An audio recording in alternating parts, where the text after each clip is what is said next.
getting beyond myself, disconnecting from my body, getting beyond any thought of anyone or anything, getting beyond time, moving beyond space and time. Turns out when you focus on nothing, there are so many amazing things that happen to your brain. Well, there's this thing in the brain called modularity. And when we're living by the hormones of stress, and stress is when you can't predict something, when you can't control something, or you have the perception that something's going to get worse.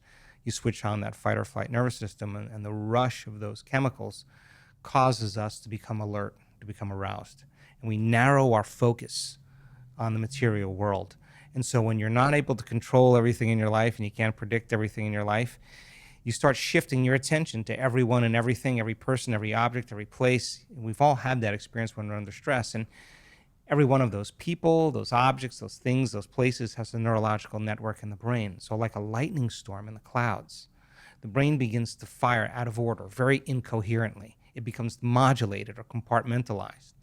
It's a house divided against itself, and those individual compartments don't talk to the rest of the brain. And we tend to get over-focused. You never notice when you're under stress, you're obsessing about something, you're over-focusing about something, you're overthinking something, you're overanalyzing, you're driving your brain higher and higher into higher states of arousal, high beta brainwave patterns. We discovered that if you teach a person to go from a narrow focus on something physical, something material, and broaden their focus, open their awareness and put their attention on space, on nothing, and create what's called a divergent focus. The act of sensing and no longer analyzing, thinking, begins to slow the brain waves down from that beta brainwave state to a low-level beta, and then all of a sudden to alpha. If they keep doing it, sensing space tends to cause those different compartments that were modulated or divided to begin to synchronize.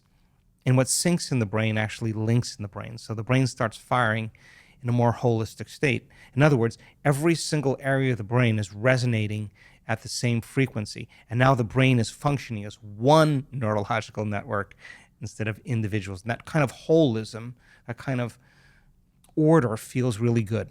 It feels really good.